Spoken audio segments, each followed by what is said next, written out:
On a peut-être un gros problème au Real Madrid. Ça concerne, tu t'en doutes, la prolongation de Tchouaméni et Valverde. On va aussi parler du brassard de capitaine et on va parler d'autres petites infos par-ci, par-là concernant le Real Madrid. Donc voilà, on va passer un bon moment ensemble. T'inquiète pas, bon, la vidéo elle sera pas négative. Voilà, j'ai commencé avec voilà, parler de problèmes, de clash, etc. Mais t'inquiète pas, voilà.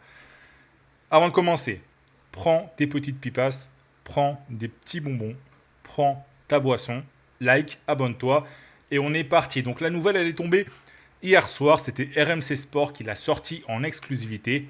Tchouaméni va prolonger au Real Madrid. Alors c'est marrant parce que maintenant, tous les médias espagnols disaient oui, comme on l'avait annoncé, Tchouaméni, ça a toujours été un joueur important aux yeux de Mourinho, etc. Mais les gars, moi j'ai vu les articles. Moi j'ai vu les articles et les articles disaient pour beaucoup que le Real Madrid ne comptait pas forcément sur Tchouaméni et comptait sur Tchouaméni pour que ce soit une grosse vente. Voilà, le Real Madrid, alors pas tous les médias, mais beaucoup de médias expliquaient qu'en gros le Real Madrid voulait vendre Tchouaméni pour récupérer beaucoup d'argent. Et certains médias expliquaient même que Mourinho n'était pas forcément super fan du français. Et maintenant que RMC Sport a sorti l'information, tout le monde dit oui, non, mais Tchouaméni, ça a toujours été un pilier de l'équipe pour Mourinho. Le Real Madrid a toujours voulu le conserver, etc. Bref. Donc voilà, c'est pour ça que parfois, il faut prendre un peu de recul par rapport aux informations mercato. Mais bon, là, normalement, il va prolonger avec un salaire de 9 millions d'euros annuels. Alors, c'est pas énorme. Bon, évidemment, hein, pour des gens comme nous, c'est colossal. Mais pour un milieu de terrain titulaire dans le plus grand club de la planète, qui est quand même une référence à son poste, c'est pas un salaire colossal, on va dire. S'il avait touché un petit peu plus, ça m'aurait pas surpris. 11-12 millions, ça m'aurait pas choqué. Mais bon, voilà. Peut-être que Tchouaméni devrait, je sais pas moi, embaucher de nouveaux agents. Mais bon, après, à ce niveau-là, voilà, 9 millions d'euros, 10 millions d'euros, est-ce que ça change énormément? Donc voilà. Et ce que nous dit As, José Félix Diaz, c'est que c'est une décision de la direction qui a aussi beaucoup plu à Mourinho, qui considère que Tchouaméni est un des meilleurs à son poste, notamment lorsqu'il s'agit de contrôler le jeu. Et qu'au Real Madrid, ils ont tout à fait confiance en Tchouaméni. Et surtout, le joueur, voilà, c'était son souhait de rester au Real Madrid. Voilà, il a toujours voulu rester au Real Madrid. Il n'a pas écouté les autres offres. Et ça, pour le coup, j'en avais déjà parlé dans des vidéos. Voilà, Tchouaméni ne voulait pas partir. On en a aussi parlé pour Camavinga. Et donc, Tchouaméni va rester au Real Madrid. Et pourquoi je parlais de potentiels problèmes au début de la vidéo? Eh bien, parce que si Tchouaméni est considéré comme un taulier, eh bien, c'est aussi le cas de Valverde. Nos deux amis qui se sont foutus sur la gueule vont finalement les deux rester au Real Madrid et les deux avec un rôle très important. Alors, il y a peut-être des informations qu'on ne connaît pas, d'accord? Peut-être que c'est pas sorti dans la presse et que voilà, ils se sont réconciliés en privé. Peut-être qu'au moment où je fais cette vidéo, ils s'entendent très bien. C'est possible. Mais la tendance dans les médias madrilènes et même chez les fans, c'était quand même que il y en avait un des deux, voire les deux, qui devaient absolument partir. C'était inconcevable pour beaucoup de monde d'avoir Tchouaméni et Valverde dans l'équipe la saison prochaine. Eh bien, on dirait que ce sera le cas avec cet article de Marca qui confirme, hein, s'il y avait encore besoin, que Valverde va être un des tauliers de Mourinho. Donc voilà. Valverde et Tchouaméni vont encore jouer côte à côte la saison prochaine, puisque j'imagine quand même que les deux seront titulaire. Et surtout, ce que nous dit l'article de Marca, très important, c'est que Valverde va bien être le premier capitaine de l'équipe. Il y avait des doutes. À Madrid, il y a beaucoup de gens qui sont pas très fans de Valverde. Bon, on va pas faire le récap de la saison de Valverde, hein. Les déclarations expliquant qu'il est pas trop chaud pour jouer à droite, la mutinerie, rébellion, révolution, bref, appelez ça comme vous voulez, contre Xabi Alonso, la baston avec Tchouaméni, après en sélection, pareil, il y a eu des problèmes avec Bielsa, il y a sa femme qui parle tout le temps sur les réseaux sociaux. Donc voilà, les gens sont quand même beaucoup à considérer Valverde comme quelqu'un de toxique, comme un joueur toxique pour le Real Madrid. Pas forcément sur le plan sportif, mais à cause de tout ce qui se passe à côté. Et il y a beaucoup de gens qui voulaient qu'il y ait un autre capitaine. Parce que là, du coup, Valverde récupère le brassard laissé par Carvajal, mais il y avait beaucoup de supporters et de médias qui pensaient que le brassard devait revenir à quelqu'un d'autre. Et certains médias avaient même expliqué que Florentino Pérez avait justement réfléchi à donner le brassard à quelqu'un d'autre. Eh bien, ce sera quand même Valverde. Voilà. Mourinho a pris la décision. Il a totalement confiance en Valverde. Donc, le milieu uruguayen sera le numéro 1, le capitaine numéro 1 du Real Madrid la saison prochaine. J'avais fait des vidéos expliquant que Vinicius avait à cœur d'être capitaine. Voilà, Vinicius voulait vraiment être capitaine du Real Madrid, enfin capitaine numéro 1. Eh bien, ce ne sera pas le cas. Certains voulaient aussi voir Kylian Mbappé capitaine. Eh bien, là aussi, ce ne sera pas le cas vu que ce sera Fede Valverde. Voilà, moi, je ne suis pas spécialement... Enfin, c'est même pas que je ne suis pas spécialement, c'est que je ne suis pas convaincu du tout que ce soit la bonne décision. Alors, c'est vrai que Valverde, quand tu le vois sur le terrain, c'est quelqu'un qui court beaucoup, grosse intensité. C'est vrai qu'il défend quand même souvent ses partenaires. Voilà, c'est quelqu'un un peu sanguin. Donc tu te dis, c'est un bon capitaine, c'est un bon leader. Mais vu les dingueries qui ont l'air de se passer en coulisses, certaines informations expliquaient qu'il y avait beaucoup de joueurs qui en avaient marre de Valverde. Je ne suis pas sûr que ce soit le bon choix. Voilà. Moi, je l'ai dit, pour moi, le meilleur choix, c'est Courtois.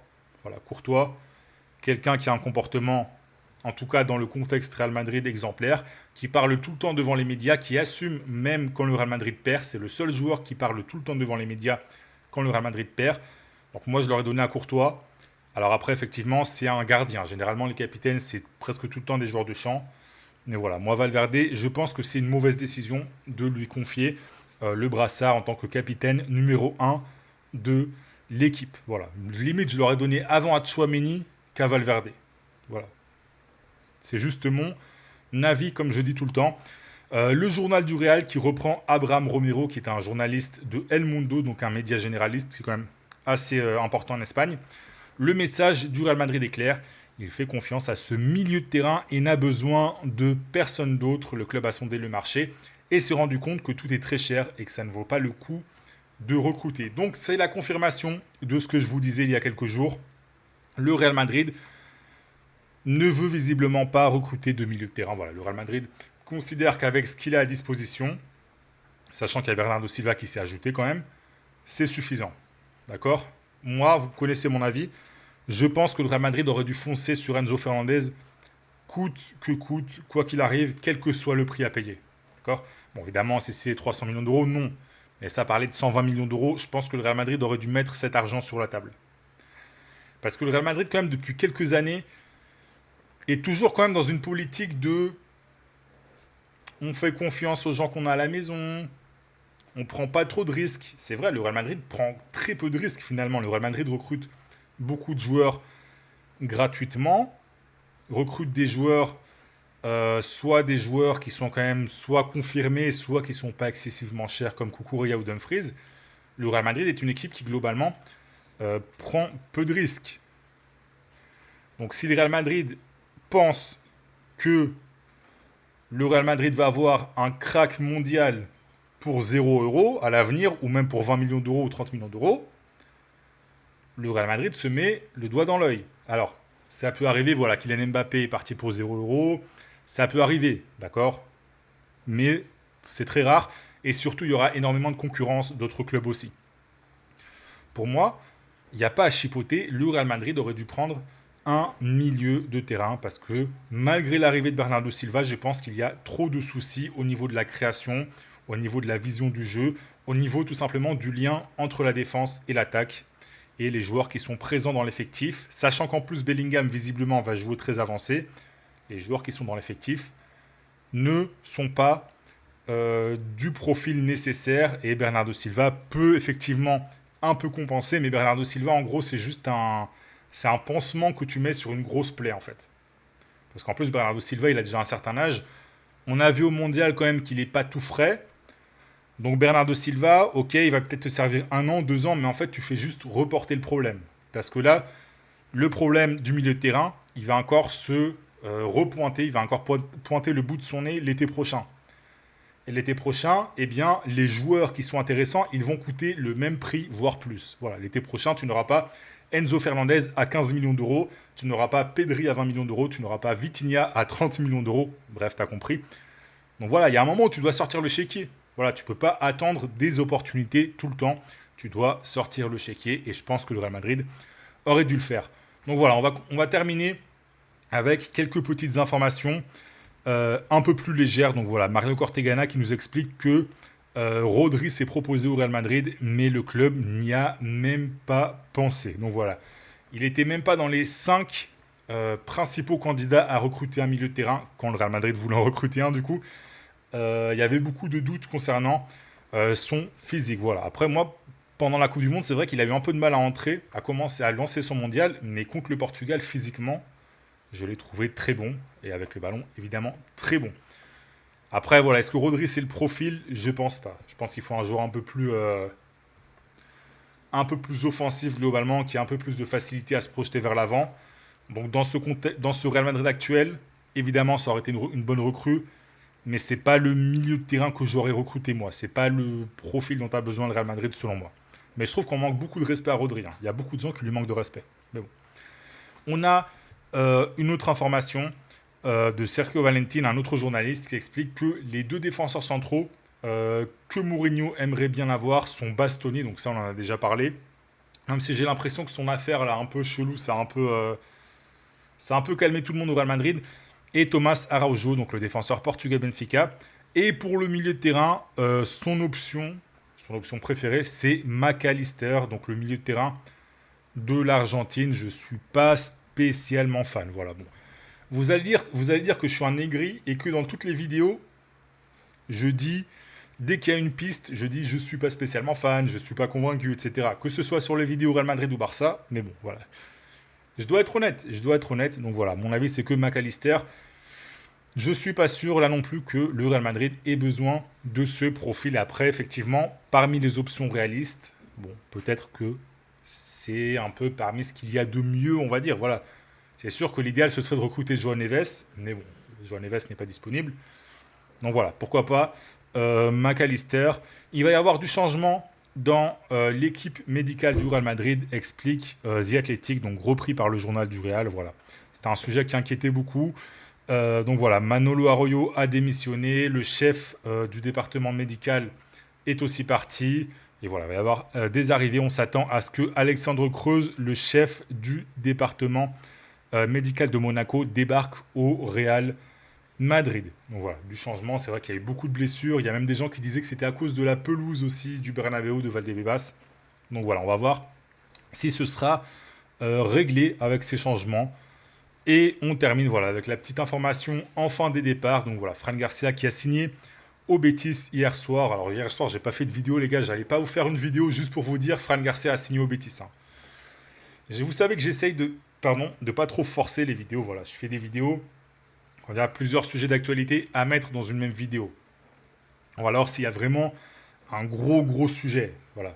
Si demain, il y a une information qui sort, Vitinha va signer au Real Madrid, là oui, je vais faire une vidéo. Mais je ne vais pas faire une vidéo juste pour Fran Garcia. Donc voilà, je vous la mets dans cette vidéo. Voilà, ça parle de 4 millions d'euros, donc c'est pas beaucoup. Hein. Le Real Madrid, je pense, aurait pu en tirer un peu plus. Mais bon, je pense que comme le joueur, c'est quand même un joueur sympathique, qui a toujours eu un comportement parfait, etc. Je pense que le Real Madrid n'a pas voulu mettre trop d'obstacles et l'a laissé filer au Betis, vu qu'à la base, le joueur voulait signer au Betis et n'a pas mis trop de complications. Voilà, pour faire plaisir aussi aux joueurs. Donc voilà, c'est cool de la part du Real Madrid aussi de faire ça. Donc voilà, on a fini pour cette vidéo. Donc voilà, ce que tu dois retenir, c'est vraiment la cohabitation Tchouaméni-Valverde, qui en plus sera le capitaine du Real Madrid la saison prochaine. Donc voilà, donne-moi ton avis par rapport à tout ça en commentaire. Like, abonne-toi, active la cloche des notifications. C'est très important pour avoir les vidéos en temps et en heure et pas 3 jours après. Et reste branché parce qu'il va y avoir plein de vidéos dans les prochains jours.